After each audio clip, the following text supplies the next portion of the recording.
Salam saudaraku, selamat bertemu di program Masalah Itu Baik. Saya berharap dan merindukan supaya kita yang percaya kepada Yesus dan telah ditebus oleh darahnya boleh melihat sudut pandang yang berbeda dengan orang dunia. Kalau orang yang tidak mengenal Tuhan melihat masalah sebagai bencana, beban, dan sesuatu yang menekan, tetapi kita boleh melihat masalah di dalam rencana dan maksud Tuhan ketika Dia mengizinkan masalah terjadi dalam hidup kita. Sebelum kita mendengarkan kebenaran firman Tuhan, terlebih dahulu kita berdoa. Tuhan Yesus, terima kasih Tuhan. Saat ini kami mau belajar kebenaran firman-Mu. Bagaimanakah seharusnya sikap dan kondisi reaksi kami ketika kami ditimpa oleh berbagai masalah. Tolonglah kami ya Tuhan. Kepadamu-lah hati kami percaya, dalam nama Yesus kami berdoa. Amin. Ajaran kebenaran firman Tuhan yang kita ambil hari ini dari Matius pasal 11 ayat 28 sampai 30. Begini bunyinya. Marilah kepadaku semua yang letih lesu dan berbeban berat. Aku akan memberi kelegaan kepadamu. Pikullah kuk yang kupasang dan belajarlah padaku, karena aku lemah lembut dan rendah hati, dan jiwamu akan mendapat ketenangan. Sebab kuk yang kupasang itu enak dan bebanku pun ringan. Saudara, tujuan utama mengapa Tuhan mengizinkan masalah terjadi dalam hidup kita adalah supaya kita datang kepada Tuhan Yesus. Ini paling utama. Tanpa ada masalah, kita bisa saja sibuk dengan hal-hal dunia dan lupa dengan Tuhan. Tapi saat ditekan oleh berbagai macam persoalan, maka kita harus datang kepada Tuhan. Yakobus, saudara Tuhan Yesus, menulis di dalam Yakobus pasal 5, jika ada seorang di antara kamu yang menderita, baiklah ia berdoa. Inilah cara terbaik dan cara yang tepat di dalam menyikapi masalah, yaitu berdoa datang kepada Tuhan. Banyak orang keliru di dalam memahami berdoa ini, saudara. Mereka beranggapan bahwa kalau sudah berdoa, Tuhan akan campur tangan untuk menyelesaikan masalah yang terjadi. Padahal saudara, di dalam ayat 28 tadi dari Matius pasal 11 dikatakan, marilah kepadaku semua yang letih lesu dan berbeban berat, aku akan memberi kelegaan kepadamu. Tuhan berjanji bahwa Dia akan memberi kelegaan. Bukan Tuhan mengatakan aku akan mengangkat beban. Bukan begitu saudara. Tetapi Tuhan berjanji bahwa Dia akan memberi kelegaan. Kelegaan seperti apa saudara? Mari kita lihat di ayat 30. Sebab kuk yang kupasang itu enak dan bebanku pun ringan. Ini saudara. Jadi saat kita datang kepada Tuhan Yesus, kita berseru, kita berdoa kepada Tuhan. Mari kita berdoa bukan supaya masalah itu dilalukan oleh Tuhan. Saya selalu mendorong saudara-saudara untuk boleh belajar mensyukuri masalah yang terjadi dalam hidup kita. Syukur, terima kasih Tuhan. Ya.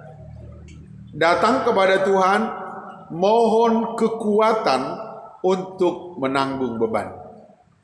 Kita terlalu fokus kepada suatu keadaan seperti yang dipikirkan oleh orang dunia, bahwa masalah itu harus segera dibuang. Bukan begitu saudara.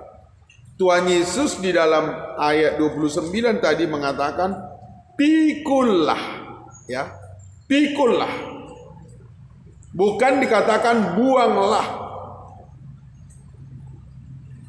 Apa beban saudara? Ya, mungkin sakit penyakit, mungkin masalah mendidik anak, mungkin hubungan suami istri, Mungkin dengan rekan sekerja, dengan atasan yang cerewet, pemarah, atau mungkin dengan bawahan yang keras kepala, atau mungkin dalam pelayanan, berhadapan dengan jemaat yang selalu membuat ulah saudara. Bertahun-tahun yang lalu sebelum saya memahami ayat ini saudara, saya pernah berdoa untuk anggota jemaat yang selalu bikin masalah. Dan saya berkata kepada Tuhan, "Ya Tuhan, tolong jauhkanlah orang ini daripadaku. Aku tidak mampu menggembalakan dia. Tolong Tuhan, banyak gembala yang lebih berpengalaman dari saya. Biarlah dia digembalakan oleh gembala-gembala yang lain.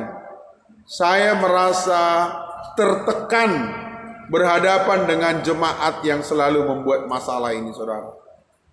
Namun saudara, ternyata cara pandang saya itu salah. Seharusnya saya bersyukur terhadap jiwa-jiwa yang sudah dipercayakan Tuhan.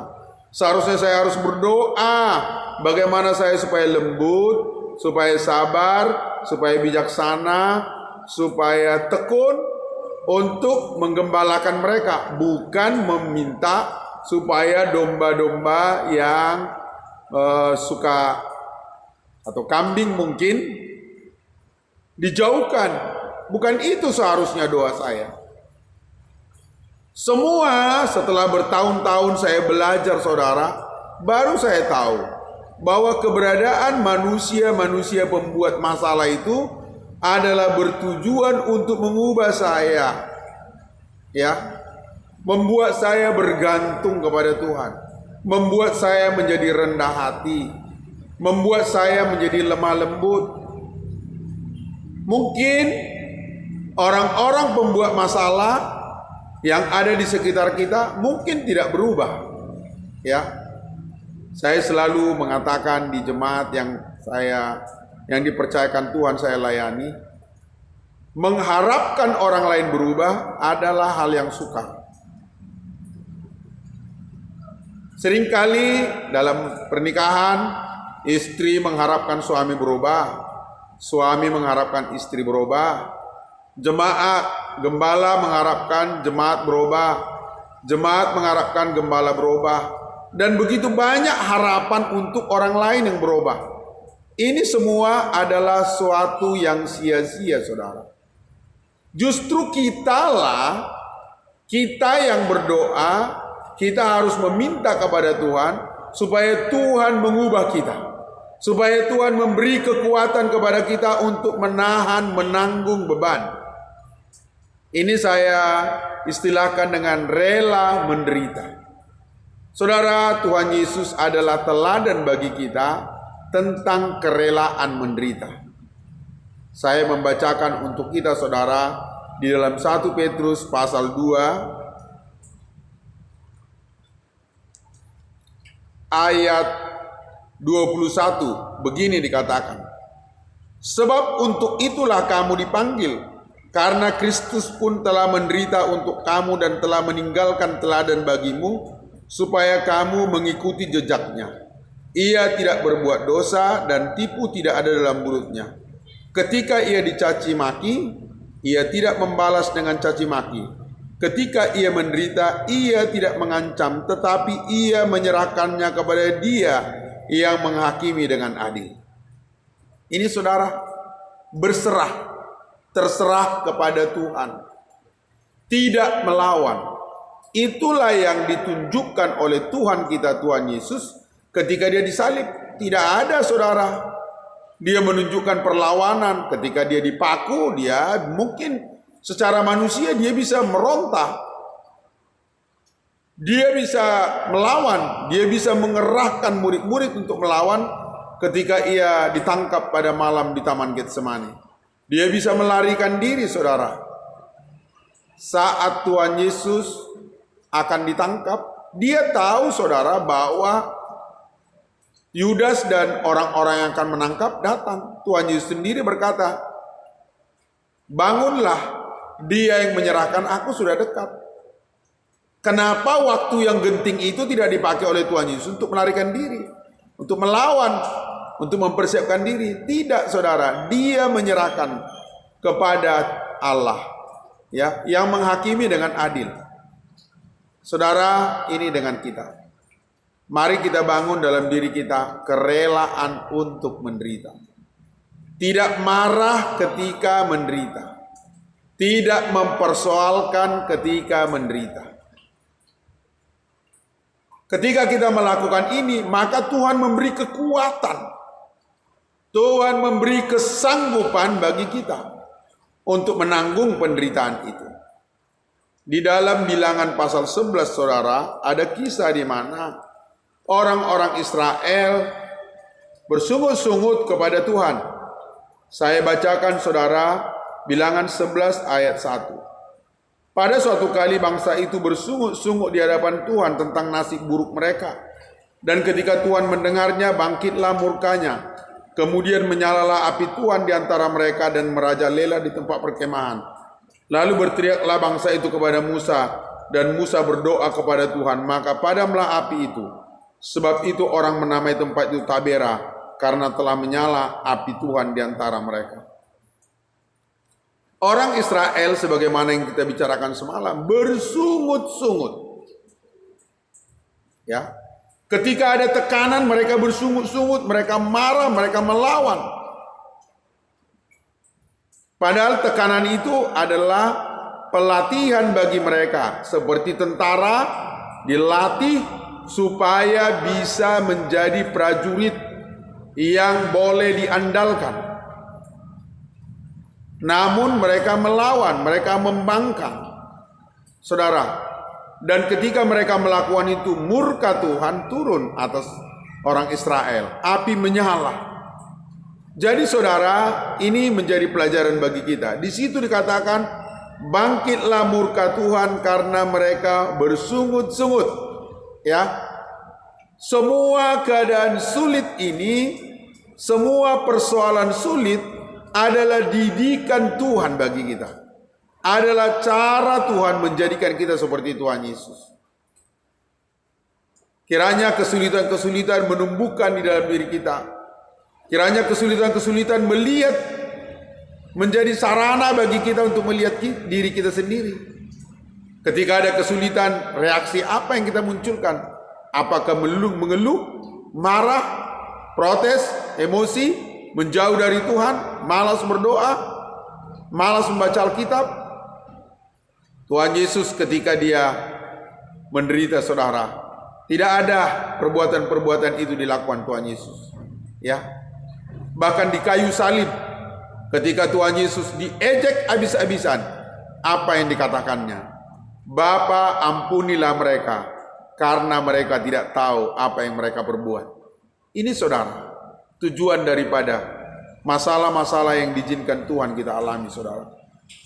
Kiranya kita boleh memahami tujuan Tuhan ini, saudara. Kalau kita paham tujuan ini, saudara, saya percaya kita akan rela menderita. Kita tidak akan bersungut-sungut. Tujuan akhir daripada setiap kesulitan, di situ dikatakan di dalam ayat 29 daripada Matius pasal 11. Karena aku lemah lembut dan rendah hati. Ya. Kapan saya lemah lembut? Kapan saya menjadi rendah hati? Saya masih berjuang, saudara. Ya. Saya juga mengalami banyak tekanan, saudara. Tapi itu menjadi titik saya terus belajar. Aku belum lemah lembut. Ya. Mungkin kalau dibanding orang-orang lain saya sudah lembut. Dibanding orang-orang lain saya sudah rendah hati menurut perasaan saya, kan gitu. Semua orang merasa bahwa dirinya adalah orang baik. Tetapi yang menilai kita adalah Tuhan. Sama seperti murid di sekolah. Yang menilai adalah gurunya, bukan muridnya. Ya. Biarlah kiranya kita di dalam menghadapi tekanan-tekanan, saudaraku, tetap kuat, tetap rela, tetap berdoa. Berdoa bukan supaya masalah itu dijauhkan Tuhan, bukan. Tapi berdoa supaya Tuhan memberikan kekuatan kepada kita untuk menanggung masalah itu. Sehingga kita boleh berkata, kuk yang dipasang Tuhan itu enak dan beban yang diberikan Tuhan itu ringan. Masalah bukan datang dari setan. Masalah adalah cara Tuhan membentuk kita menjadi serupa dengan Kristus. Mari kita berdoa. Tuhan Yesus, terima kasih ya Tuhan untuk setiap pengalaman yang merendahkan, untuk setiap kesulitan yang Tuhan izinkan hamba-Mu alami dan saudara-saudaraku alami. Biarlah kami belajar untuk tekun berdoa, memohon kekuatan dari Tuhan di dalam menanggung setiap masalah. Sebab setiap masalah ini baik, tujuannya mulia, yaitu untuk menjadikan kami serupa dengan Tuhan Yesus. Terima kasih Tuhan. Bersyukur kalau hari ini kami boleh belajar kebenaran firman. Biarlah hamba-Mu terus dibentuk oleh Tuhan. Biarlah saudara-saudaraku kami semua dibentuk oleh Tuhan. Supaya melalui pembentukan Tuhan kami boleh menjadi orang-orang yang tabah, orang-orang yang tekun di dalam menanggung setiap penderitaan. Biarlah kami rela melaluinya. Terima kasih Tuhan. Dalam nama Yesus kami berdoa syukur, haleluya. Amin. Saudaraku, sampai bertemu besok untuk membicarakan kebenaran firman Tuhan. Firman Tuhan inilah yang memberi kekuatan kepada kita untuk menanggung setiap masalah. Salam.